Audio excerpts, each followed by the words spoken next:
Hello friend, आपका स्वागत है हमारे यूट्यूब चैनल अष्ट दिग्गज एकेडमी में अवे एंड सक्सेस। फ्रेंड, अगर आप क्लास 12 में केमिस्ट्री के हैं तो ये 11 महत्वपूर्ण प्रश्न आपके पास हम लेके आए हैं ताकि आपको आसानी हो यूपी बोर्ड इंटरमीडिएट क्लास के कुछ इंपॉर्टेंट पढ़ने के लिए। तो फ्रेंड, पहला क्वेश्चन है एल्किल हैलाइड का सामान्य सूत्र क्या है। फ्रेंड, यहाँ पर हम बात करते हैं एल्किल और हैलाइड की। हैलाइड का सीधा मतलब फ्रेंड होता है हैलोजन से, तो उसमें हैलोजन के बारे में जानकारी मिलती है। अगर फ्रेंड एल्किल की बात करें तो एल्किल वे होते हैं जिसमें CH3 C2S5 C6H6 मतलब कार्बन और हाइड्रोजन के व्युत्पन्न आते हैं, तो उन्हें फ्रेंड एल्किल बोलते हैं। हैलाइड में क्लोरो, ब्रोमो, आयोडो, फ्लोरीन ये सब फ्रेंड आ जाते हैं। तो फ्रेंड एल्किल हैलाइड का आपको सामान्य सूत्र लिखना है। मैं आपको एक फार्मूला बता रहा हूँ, CnH2n+1 और X। फ्रेंड, ये इसका एक सूत्र है। एन की जगह हम किसी का मान रखेंगे, एन की जगह 0 नहीं रखेंगे। तो फ्रेंड एक्स एक समूह होता है जो हैलाइड समूह होता है। तो एक्स में जो आते हैं वो हम देख लेते हैं, क्लोरो, ब्रोमो, आयोडो और उसके बाद में फ्लोरो भी आ जाता है। ये फ्रेंड ये आ जाते हैं एक्स में। तो एक्स की जगह ये वैल्यू हम पुट करेंगे, चाहे क्लोरो कर देते हैं, चाहे ब्रोमो, चाहे आयोडो, चाहे फ्लोरो। सूत्र आपके हाथ में है। एन की जगह आपको एन का मान रखना होगा, गुणा करना होगा, जोड़ना होगा और एक्स की जगह क्लोरो, ब्रोमो, आयोडो या फ्लोरीन रखना होगा। तो फ्रेंड एन की जगह जैसे मान लीजिए हमने CnH2n+1 इंटू एक्स में, इस फार्मूले में फ्रेंड हमने एन की जगह मान लीजिए हमने कुछ मान पुट किया। जैसे कुछ मान पुट किया हमने एन की जगह मान लो 2 पुट किया, तो H2 इंटू 2+1 यानी 2 गुणे 2 +1 ये एक आ गया ना, +1 ये हमने दिखाने के लिए आपको बता दिया, ऊपर माइनस नहीं है। और x की जगह फ्रेंड हमने लिख दिया Cl। क्या लिख दिया? Cl। ओके, तो बन गया CnH 2 2 4 और 1 5 C2H5Cl। जैसे फ्रेंड एथिल एल्कोहल का फार्मूला C2H5OH होता है, वैसे C2H5Cl का हो जाएगा एथिल क्लोराइड। ओके फ्रेंड, तो फ्रेंड ये एक एल्किल हैलाइड का सूत्र है। आप इसे अच्छे से समझें, पढ़ें। फ्रेंड कंपलसरी जो भी एग्जामिनर साहब आएंगे वो भी ये पूछ सकते हैं कि एल्किल हैलाइड का सामान्य सूत्र क्या है। तो एल्किल हैलाइड का जो सूत्र है वो है CnH2n+1। एच की जगह एन की जगह हमने वैल्यू 3 पुट की तो भी कोई दिक्कत नहीं है। C3 3 दूनी 6 H7 बन जाएगा, लेकिन इसका नाम आप बता नहीं पाएंगे। एन की जगह वैल्यू वही पुट करनी है जो हमें आता हो। ओके, जैसे मान लीजिए एन की जगह हमने वैल्यू एक पुट की तो बन जाएगा C3H3n यानी CH3 और क्लोरो, ये बन जाएगा मेथिल क्लोराइड। ओके, अब फ्रेंड ल्यूकास अभिकर्मक देखते हैं। ल्यूकास नामक वैज्ञानिक ने इस अभिकर्मक की शोध और परीक्षण किए, इसलिए उसी के नाम पर इसे ल्यूकास अभिकर्मक कहते हैं। अगर आप नए हैं तो मेरे यूट्यूब चैनल को सब्सक्राइब करें, साथ ही बेल आइकन को प्रेस करें। फ्रेंड, अगर हम अगर हम हाइड्रोक्लोरिक अम्ल की क्रिया एक निर्जल मतलब सूखा, एक निर्जलीय ZnCl2 यानी जिंक क्लोराइड के साथ कराते हैं, यानी अगर हमने सांद्र हाइड्रोक्लोरिक अम्ल और निर्जलीय ZnCl2 का मिश्रण ले लिया तो इसे हम ल्यूकास अभिकर्मक कहते हैं। क्या कहते हैं फ्रेंड? ल्यूकास अभिकर्मक। अब समझ लीजिए ये रिएक्शन करता क्या है। ल्यूकास अभिकर्मक, अगर कोई पूछ दे कि ल्यूकास अभिकर्मक क्या होता है तो आप बता दिए कि सांद्र हाइड्रोक्लोरिक अम्ल और निर्जल जिंक क्लोराइड का मिश्रण लेने पर जो मिश्रण हमें प्राप्त होता है या जो तरह मिलता है उसे हम ल्यूकास अभिकर्मक कहते हैं। ज़्यादा बात बताने की जरूरत नहीं है। HCl प्लस ZnCl2 का जो मिश्रण होता है, जो निर्जलीय होता है मतलब बिना जल का, उसे हम क्या बोलते हैं? ल्यूकास अभिकर्मक। तो फ्रेंड ये बहुत ही इंपॉर्टेंट बात थी। और फ्रेंड हर एक क्वेश्चन इंपॉर्टेंट है, आप अच्छे से उनको स्क्रीनशॉट लेते रहिए, तभी आपको समझ में आएगा। अगर आप स्क्रीनशॉट नहीं लेंगे तो आपको समझ में नहीं आएगा। फिर फ्रेंड निम्न एल्किल हैलाइडों के IUPAC नाम लिखिए। फ्रेंड IUPAC नाम, Indian union of pure and applied chemistry, sorry Indian नहीं, international for pure and applied chemistry, अंतर्राष्ट्रीय विश्व रसायन संघ। कार्बन की श्रृंखला का पहला है तो मेथ, फिर दूसरा है तो एथ, फिर ऐसे करके हम 9 तक चलते हैं, नॉन डेक डेक तक। तो फ्रेंड ब्रो जोड़ा है तो ब्रोमीन हो जाएगा। कार्बन एक बॉन्ड लगा है तो एन इन आयन हो जाता है, 2 बॉन्ड लगा तो फ्रेंड गिनती करते हैं हम इधर से सहयोग से, 1 2 3, एथ मेथ प्रोप। ओके, प्रोप देखेंगे, पहले क्या हो गया? प्रोप, बॉन्ड लगा है एक, तो फ्रेंड इसे देखें हम ब्रोमो। पहला आपका बन जाएगा 1 ब्रोमो और एथ मेथ प्रोप और इसमें 2 और जुड़ा है, तो ये क्या हो जाएगा 1, 2 1 ब्रोमो 2 मेथिल, मेथिल हो जाएगा ना, मेथिल हो जाएगा ना, CH3 2 मेथिल हो जाएगा ना, C बॉन्ड जुड़ा है, तो 1 ब्रोमो 2 मेथिल प्रोपेन। ओके, बिल्कुल सही है आपका ये 1 ब्रोमो 2 मेथिल प्रोपोन इसका आंसर हो जाएगा फ्रेंड। कार्बन की श्रृंखलाओं का हम गणना करेंगे 1 2 3 और कुछ नहीं, तो 1 ब्रोमो 2 मेथिल, क्या 2 मेथिल, फिर इसके बाद में CH3 CH CH3 CH, अब Br हमने नीचे जोड़ दिया। जहाँ पर हमें कोई उपसंयोजन यौगिक वाला समूह दिखाएगा, गिनती हम उसकी वहीं से करेंगे। कहाँ से करेंगे, जैसे मान लो यहाँ से 1 2 3 4, अब ये फ्रेंड कहाँ हो जाएगा, अब देख लीजिए, बहुत ही इंपॉर्टेंट क्वेश्चन है, इसे आप देखते रहिए। ये हो जाएगा फ्रेंड 2 ब्रोमो, उसमें 1 ब्रोमो था, बीच में हाइपर लगा होता है, इसे हाइपन बोलते हैं, 2 ब्रोमो, फिर उसके बाद में एथ मेथ प्रोप ब्यूट, 4 है तो ब्यूट हो जाएगा ना, एथ मेथ प्रोप ब्यूट, तो 2 ब्रोमो गलत हो गया, देखो हम बता रहे हैं आपको, ब्यूटेन की जगह ब्यूटेन होता था, ब्लूटेन इन्होंने लिख दिया, 1 2 ब्रोमो और उसके बाद में ब्यूटेन, बिल्कुल सही, ये आंसर हो जाएगा आपका 2 ब्रोमो ब्यूटेन। इसके बाद में देख लीजिए बहुत सरल है, एथ मेथ प्रो ब्यूट, बिल्कुल सही। यहाँ पर ब्रोमो से यहाँ पर हम क्रिया करेंगे, यहाँ पर 1 लिखा, फिर यहाँ पर 2 लिखा, फिर 3 लिखा, फिर 4 लिखा, तो यहाँ पर क्या हो जाएगा फ्रेंड 1 ब्रोमो, बिल्कुल सिंपल है, बच्चों वाले खेल हैं, 1 ब्रोमो एथ मेथ प्रो ब्यूटेन, बस खत्म काम। फिर फ्रेंड अगला क्वेश्चन बहुत ही इंपॉर्टेंट है कि NaNO2 यानी सोडियम नाइट्राइड की जब HCl से अभिक्रिया कराने पर क्या बनता है, इसका एक उपयोग लिखिए। फ्रेंड यहाँ पर हम रिएक्शन करेंगे सोडियम नाइट्राइड की हाइड्रोक्लोरिक अम्ल के साथ, तो अभिक्रिया करने पर क्या बनेगा वो हमें प्राप्त होना चाहिए, तभी हम जाके समीकरण संतुलित कर सकते हैं। केमिस्ट्री की सबसे इंपॉर्टेंट बात यह है कि अगर हमें रिएक्शन बनाना आता है और उसे संतुलित करना आता है तो आधी केमिस्ट्री आप सीख गए। ओके, कितनी केमिस्ट्री, आधी केमिस्ट्री आप सीख गए। तो फ्रेंड देखते हैं जब सोडियम नाइट्राइड यानी NaNO3, अगर फ्रेंड सोडियम नाइट्रेट होता है NaNO3, अगर NaNO2 कर दें तो सोडियम नाइट्राइड हो जाएगा। ओके, तो फ्रेंड देखते हैं जब इसकी अभिक्रिया हम हाइड्रोक्लोरिक अम्ल के साथ कराते हैं तो क्या बनता है। तो फ्रेंड ये भी बहुत इंपॉर्टेंट क्वेश्चन है। फ्रेंड यहाँ पर देखें नाइट्राइड, ये नाइट्रस अम्ल बनता क्या है, नाइट्रस अम्ल। ये फ्रेंड देखना अभी बना रहा हूँ मैं NaNO3, ये रिएक्शन आपने लिखी, क्या लिखी NaNO3, NaNO2 है, बेर 3 निकल जाता है, HCl साइनोफेरो के बाद इसमें फ्रेंड क्या बन जाएगा NaCl, इसमें Na और Cl, बिल्कुल NaCl बन जाएगा, NaCl पहले आप लिखिए NaCl। अगर एक फ्रेंड रबड़ बनाए तो उसके साथ जल पक्का बनेगा, तो NaCl के बाद आँख ही बंद करके आप H2O लिख लीजिए, क्या HNO2 बन जाएगा, HNO3 एक नाइट्रस अम्ल बन जाएगा, फिर फ्रेंड उसके बाद में जल और बनेगा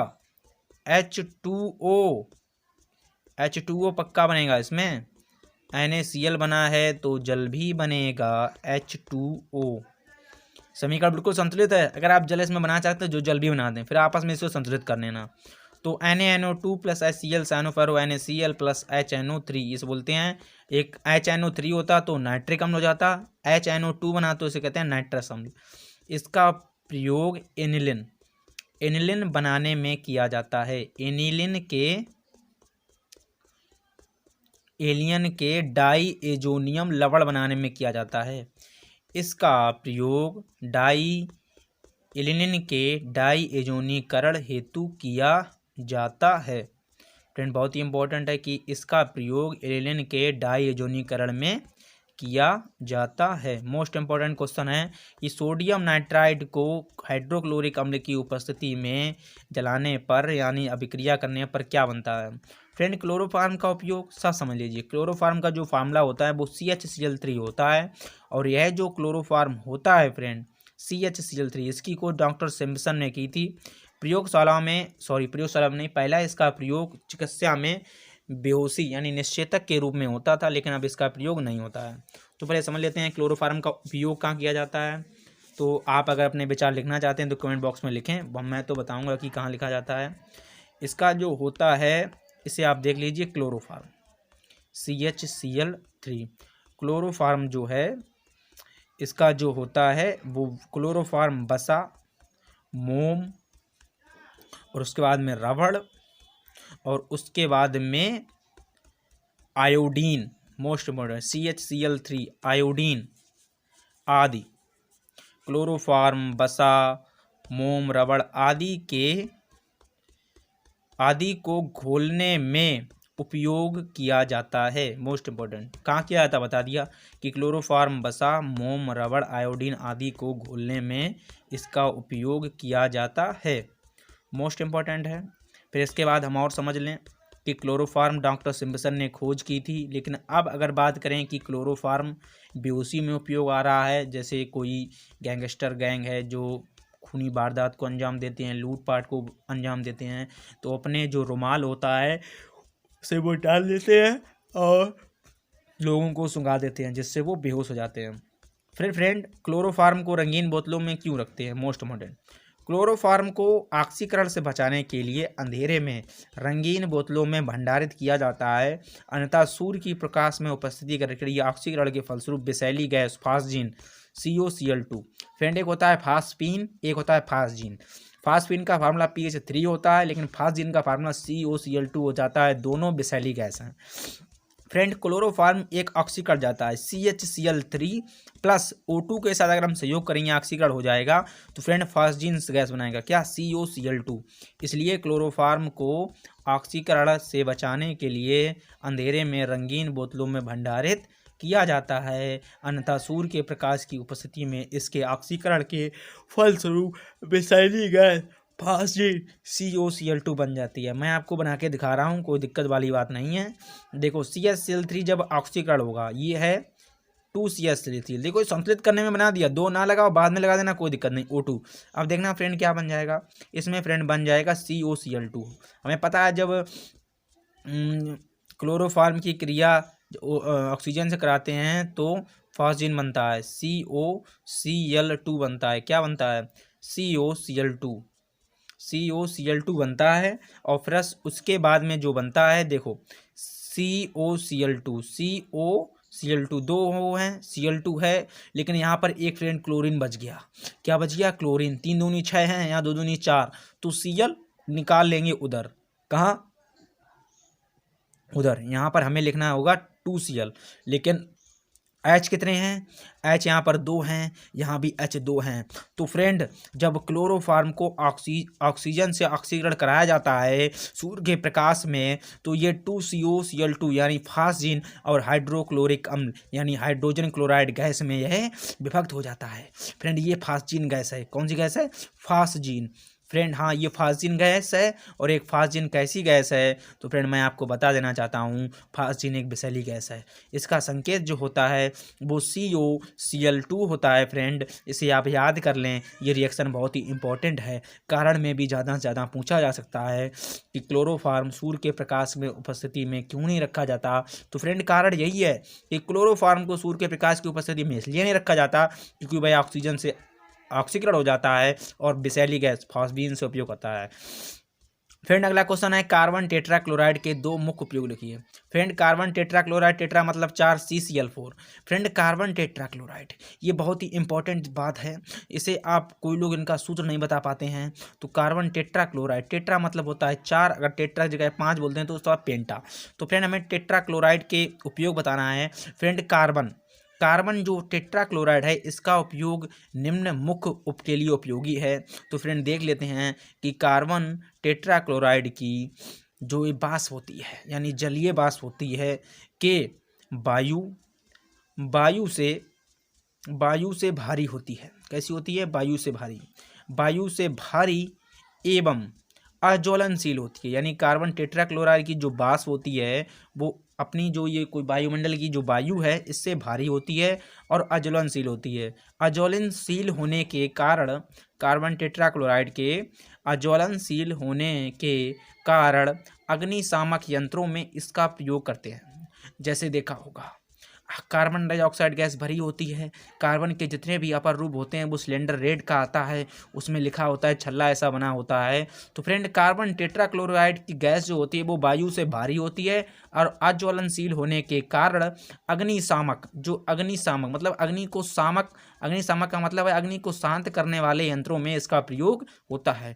फ्रेंड किसका प्रयोग होता है? तो फ्रेंड अज्वलनशील होने के कारण कार्बन टेट्राक्लोराइड का प्रयोग अग्निशामक में होता है। दूसरा पॉइंट हम देख लेते हैं। पहला पॉइंट बहुत बढ़िया है। उसके बाद में फ्रेऑन।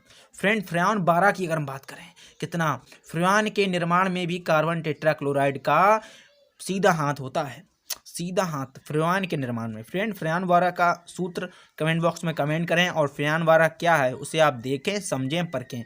और जो अगर फ्रेऑन 12 समझ में ना आता हो तो मैं अलग से व्हाइट बोर्ड पे बता दूंगा कि फ्रेऑन 12 क्या है।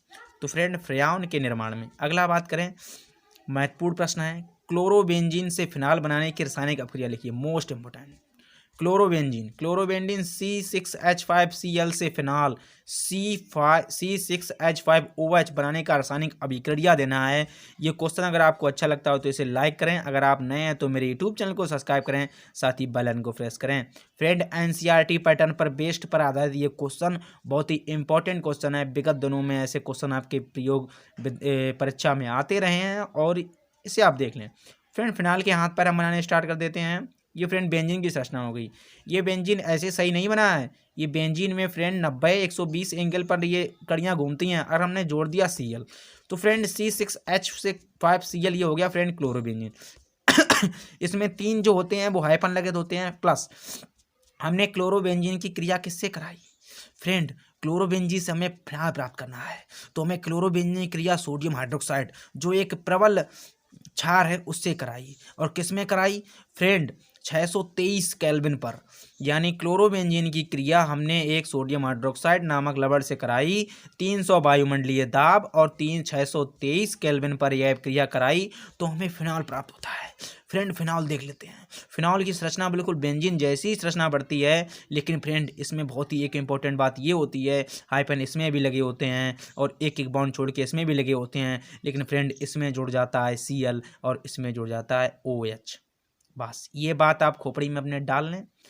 ONH, देखो ONA इन्होंने चार्ज अलग कर दिया, कोई दिक्कत नहीं है, आप यहाँ पर केवल OH लिखें, OH लिखें। OH लिखने के बाद यहाँ पर Cl बनेगा।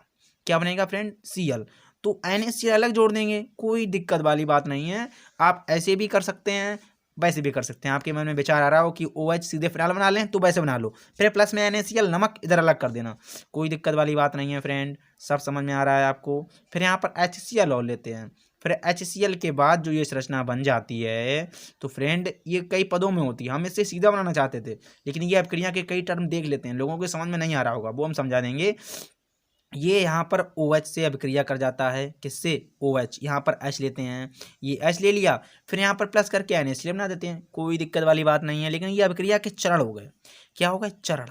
चरण मतलब पैर नहीं, फिनाल। ये फिनाल बन गया और नमक को अलग हम कर लेते हैं, यानी क्लोरोबेंजीन को सोडियम हाइड्रोक्साइड की उपस्थिति में 623 केल्विन ताप पर और 300 वायुमंडलीय दाब पर बनाने पर ये प्राप्त होता है फिनॉल। फिर इसकी जब हम हाइड्रोक्लोरिक HCl से क्रिया कराते हैं तो फिनॉल प्राप्त होता है और साथ में नमक भी बनता है। नमक को हम अलग नहीं कर सकते हैं। ये फ्रेंड क्या है? क्लोरोबेंजीन। नाम भी लिख लीजिए, नाम के साथ भी काम होगा, क्लोरोबेंजीन। और ये क्या है? ये जो है आपका वो एक बेंजीन है। ये फ्रेंड फिनॉल, ये भी एक फिनॉल है। ये फिनॉक्साइड, फिनॉक्साइड O जुड़ा है, फिनॉक्साइड हो गया। फिनॉक्साइड आयन, आयन में Na जुड़ा है तो ये फिनॉक्साइड आयन हो गया। ओके। और फ्रेंड कोई अगर समस्या आ रही हो तो कमेंट बॉक्स में कमेंट करें, मैं भी मेहनत कर रहा हूँ। अगर आपको ये वीडियो अच्छा लगे तो लाइक करें, कमेंट करें, साथ ही मेरे यूट्यूब चैनल को सब्सक्राइब करें। फिर उसके बाद में सिमेट अभिक्रिया बहुत आता है। जब कार्बोक्सिलिक अम्ल की हाइड्रोजोइक अम्ल यानी N3H के साथ अभिक्रिया की जाती है और सांद्र सल्फ्यूरिक अम्ल की उपस्थिति में अभिक्रिया कराई जाती है तो प्राथमिक एमीन बनते हैं। फ्रेंड कार्बोक्सिलिक अम्ल COOH ग्रुप जिसमें जुड़ा होता है, हाइड्रोजोइक अम्ल N3H, हाइड्रोजोइक अम्ल का मतलब होता है N3H। सूत्र हुआ, सूत्र के साथ ही आपका काम भी पूरा होगा फ्रेंड। फॉर्मूला आपको नहीं आता है कार्बोक्सिलिक अम्ल की उपस्थिति में तो नहीं हो पाएगा फ्रेंड। हाइड्रोजोइक अम्ल N3H होता है। सिमिट अभिक्रिया, ये बहुत ही इंपॉर्टेंट अभिक्रिया है फ्रेंड। इसमें हम प्राथमिक एमीन बनाते हैं। अब फ्रेंड एमीन का मतलब क्या होता है वो हम समझेंगे। फ्रेंड यहाँ पर देखिए, r single bond COOH, r की जगह अगर हम कोई वैल्यू C2H5 मान लें या CH3 मान लें तो वो COOH कार्बोक्सिलिक अम्ल के साथ, ये ग्रुप होता है IUPAC में, कार्बोक्सिलिक अम्ल COOH तो वो कार्बोक्सिलिक हो जाएगा, उस ग्रुप के साथ अभिक्रिया कराते हैं हम फ्रेंड। कार्बोक्सिलिक अम्ल की अभिक्रिया कराते हैं हाइड्रोजोइक अम्ल के साथ, हाइड्रोजोनिक अम्ल के साथ यानी N3H के साथ। तो हमें फ्रेंड पता है ये जो अभिक्रिया होगी वो सांद्र सल्फ्यूरिक अम्ल में होगी। सल्फ्यूरिक अम्ल का फार्मूला फ्रेंड H2SO4 होता है, आप भूलिएगा मत। फिर उसके बाद में फ्रेंड प्राथमिक एमीन बनते हैं। एमीन का मतलब क्या हो गया फ्रेंड, एमीन देखिए, इस पर चार्ज हो गया पॉजिटिव, उस पर हो गया नेगेटिव हो गया, तो फ्रेंड RNH2 ये एमीन हो गया। क्या हो गया, RNH2 एमीन हो गया। और इसमें से एक H बाहर आ गया, 2H बचे हैं, तो कार्बन डाइऑक्साइड भी इससे मुक्त हो गया। और N कितने बचे हैं, N2 बन गया। ओके, यहाँ पर H देख लीजिए 2 हैं, यहाँ भी 2 हैं, बिल्कुल सही है। N कितने हैं, 1 है। तो फ्रेंड प्राथमिक एमीन का मतलब यह हो गया कि R बॉन्ड के साथ केवल NH2 जुड़ा है तो एमीन बोलते हैं। क्या बोलते हैं, एमीन।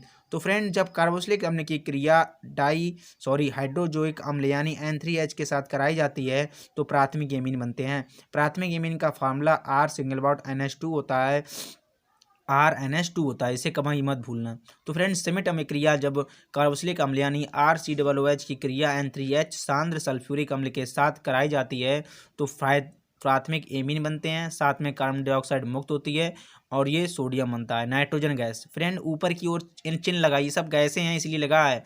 तो फ्रेंड हाइड्रोजोइक अम्ल की जो परिभाषा हो गई वो N3H हो गई। क्या परिभाषा हो गई फ्रेंड, N3H के सांद्र सल्फ्यूरिक अम्ल। अगला क्वेश्चन देख लेते हैं कि क्यूमिन से फिनाल बनाने की अभिक्रिया का समीकरण दीजिए। मोस्ट इंपॉर्टेंट समीकरण क्यूमिन। फ्रेंड पहले जान लेते हैं क्यूमिन क्या होता है। क्यूमिन जो होता है फ्रेंड ये भी एक एनसीईआरटी प्रश्न है। हर एक एनसीईआरटी जितने भी बताए हैं वो ज़्यादातर एनसीईआरटी प्रश्न है। एनसीईआरटी इसमें इसलिए लिख देते हैं कि एनसीईआरटी बेस्ट सिलेबस होता है और ज़्यादा से ज़्यादा क्वेश्चन टॉप इसी होते हैं। फ्रेंड क्यूमिन से हम क्या बनाएंगे, क्यूमिन से हम फिनाल बनाएंगे। तो फ्रेंड मोस्ट इंपॉर्टेंट क्वेश्चन है, यहाँ पर हम क्यूमिन मिला दें। फ्रेंड CH जो होता है ये बॉन्ड के साथ हम CH3 जोड़ देते हैं और एक बॉन्ड के साथ फिर हम इसमें CH3 जोड़ देते हैं तो फ्रेंड ये क्यूमिन हो गया। इसमें देखिए C कितने हैं 3, H कितने हैं 7, तो C3H7 एक क्यूमिन होता है, उसको हम बेंजीन रिंग के साथ जोड़ देते हैं। ओके, ये क्या हो गया क्यूमिन। ये नाम मत भूलना, फिलहाल की रिंग तो आप बेंजीन की रिंग तो भूलेंगे नहीं, तो इसको हम क्यूमिन के साथ जोड़ देते हैं। फिर इसके साथ अभिक्रिया हम ऑक्सीजन के साथ कराते हैं, ऑक्सीजन की उपस्थिति होती है वो। ओके, अप्रत्यक्ष रूप से वो भाग लेता है। फिर इसके बाद में हम फिनाल की संरचना बनाते हैं। फिनाल की संरचना बनाने के बाद ये बॉन्ड, ये जो हाइफन लगे होते हैं, 3 ये हाइफन होते हैं। फिर उसके बाद में इसमें देखो C एक हो गया, C एक हो गया, फिर O, फिर डबल O 2 हो गए, फिर CH लगा दिया हमने COOH, फिर उसके बाद में CH3 COOH, ऊपर भी CH3 COOH। ओके, बात को समझिएगा। C हाइपन लगाया, फिर डबल O को 2 में व्यक्त कर दिया, फिर एक H ले लिया। H यहाँ पर कितने हैं 3 3 6 और एक 7, यहाँ पर 3 3 6 7। और COOH ग्रुप हमने इसलिए अलग किया क्योंकि लास्ट में हमें OH चाहिए। फिर इन OH की उपस्थिति को अलग कर देंगे ताकि आपको समझ में आए।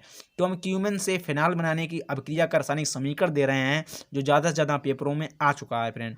इसके बाद देख लीजिए, इसके बाद ही बहुत इंपॉर्टेंट है। इसके बाद H+ और H2O यानी जल। H+ जो होता है वो यहाँ पर ले लेते हैं हम, अगर माइनस का लगा होता तो उसमें निकाल लेते हैं। तो हमने बिल्कुल ये फिनाल की संरचना बनाई, ऊपर से हमने भी OH इसमें जोड़ दिया और इसमें अलग क्या करेंगे, एक O और एक H को ले लिया। केवल ध्यान रखिए एक O को और एक H को ले लिया, फिर प्लस करके इसमें क्या बचा फ्रेंड, प्लस करके इसमें बना CH3CO, एक O बचा, CH3CO CH3, फ्रेंड ये एसीटोन का फार्मूला हो गया। बहुत सही है फ्रेंड, एसीटोन का फार्मूला हो गया एसीटोन। यहाँ पर देखिए, यहाँ पर मैं आपको बता रहा हूँ OH को यहाँ पर हमने लिख लिया क्योंकि हमें फिनाल चाहिए था। उसके बाद में CH3COCH3 बन गया एसीटोन। तो जब क्यूमिन की फिनाल से अभिक्रिया कराते हैं तो उसके बाद में पूरी क्यूमिन की श्रृंखला प्राप्त होती है और फिनाल बन जाता है। बेंजीन रिंग के ऊपर हाइपर में अगर Cl जुड़ा हो तो क्लोरोबेंजीन हो गया, OH जुड़ा हो तो फिनाल हो गया। तो फ्रेंड क्यूमिन की अभिक्रिया कराई O2 की उपस्थिति में तब ये बना, फिर उसके बाद में H+ के H2O से अभिक्रिया कराई तो ये फिनाल बनता है और साथ में फ्रेंड एसीटोन बनता है। कोई भी समस्या अगर आ रही हो तो कमेंट बॉक्स में आप कमेंट करें, अगर ना समझ में आ रहा हो तो बता दें। अगर आप नए हैं तो मेरे यूट्यूब चैनल को फ्रेंड सब्सक्राइब करें क्योंकि मैं भी मेहनत कर रहा हूँ। फ्रेंड वीडियो को जरूर शेयर करें लोगों के पास। प्लीज़ 2000 सब्सक्राइबर मेरे करवाने हैं, आप मदद कीजिए मेरी। COOH OH इसमें जुड़ गया CH3 एसीटोन। फ्रेंड अब ये आपकी समस्या आ रही हो ये क्या है, यानी CH3 COOH CH3। तो फ्रेंड ये एक कार्बन की श्रृंखला है, अपरूपी श्रृंखला। फिर अगली विधि देख लेते हैं, विलियमसन संश्लेषण अपक्रिया पर टिप्पणी कीजिए। मोस्ट इम्पोर्टेंट अपक्रिया है। किसी धातु एल्कोक्साइड को किसी एल्किल हैलाइड के साथ गर्म करने पर ईथर यानी ROR ईथर प्राप्त होता है। ईथर प्राप्त करना है विलियमसन संश्लेषण अपक्रिया कहलाता है। फ्रेंड यानी किसी धातु के एल्कोक्साइड से किसी एल्किल हैलाइड की जब अभिक्रिया कराते हैं तो उसमें ईथर प्राप्त होता है। यह अभिक्रिया विलियमसन संश्लेषण कहलाती है। विलियमसन नाम वैज्ञानिक ने इसकी खोज की थी, उन्हीं के नाम से इसे विलियमसन संश्लेषण विधि यहाँ अभिक्रिया कहते हैं। RX फ्रेंड RX देख लीजिए, X बराबर पुट करेंगे हम क्लोरो ब्रोमो आयोडो, और R की जगह सीधी बात है, ये तो हैलाइड है और एल्किल की जगह हम CH3 या C2H5 पुट करेंगे R की जगह, कोई दिक्कत नहीं। उदाहरण देखिए, सोडियम एथोक्साइड को एथिल आयोडाइड के साथ गर्म करके डाई एथिल ईथर का बनना। फ्रेंड विलियमसन संश्लेषण, अगर हम सोडियम एथोक्साइड सबसे पहले देखते हैं, सोडियम एथोक्साइड को हम एथिल आयोडाइड के साथ जब गर्म करते हैं तो उसके साथ हमें di ethyl ether, ethyl C2H5 double बार बन जाएगा, ROR C2H5 अलग हो जाएगा। R की जगह वैल्यू पुट कर देंगे C2H5 की, RX की जगह वैल्यू हम क्लोरोब्रोमो आयोडो पुट कर देंगे, बस इसीलिए आपका बन जाएगा डाई एथिल ईथर। इस अभिक्रिया को पूरा देखते हैं। अगर आप नए हैं तो मेरे यूट्यूब चैनल को सब्सक्राइब कर दें, अभी तक आपने घंटा नहीं दबाया तो घंटा दबा दें। फ्रेंड सोडियम एथोक्साइड C2H5ONA, ये हो गया फ्रेंड सोडियम एथोक्साइड। C2H5ONA की अभिक्रिया हम कराएंगे एथिल आयोडाइड यानी C2H5I। ओके, एथिल एल्कोहल का C2H5OH होता है, एथिल आयोडाइड का हो जाएगा C2H5I। इसकी अभिक्रिया कराएंगे डेल्टा चिन्ह यहाँ पर निरूपित ये करता है कि एक रिएक्शन देखिए, C2H5ONA, O अलग हो गया, Na पर चार्ज होता है पॉजिटिव, तो देख लीजिए फ्रेंड C2H5O C2H5 और NaI अलग कर देंगे। क्या फ्रेंड, NaI, बिल्कुल बात सही है। ROR की जगह हमने केवल R का मान C2H5 रखा, O की जगह O का मान रखा। सोडियम एथोक्साइड C2H5ONA की अभिक्रिया जब हमने एथिल आयोडाइड के साथ कराई तो हमें डाई एथिल ईथर प्राप्त हुआ। फ्रेंड क्या प्राप्त हुआ, डाई एथिल ईथर प्राप्त हुआ, साथ में सोडियम आयोडाइड बना। क्या बना फ्रेंड, सोडियम आयोडाइड। फ्रेंड एक बार मैं फिर से बना देना चाहता हूँ, सोडियम एथोक्साइड यानी C2H5ONA, सोडियम एथोक्साइड की क्रिया जब हमने एथिल आयोडाइड यानी C2H5I के साथ कराई और गर्म किया तो हमें डाई एथिल ईथर प्राप्त हुआ। अगर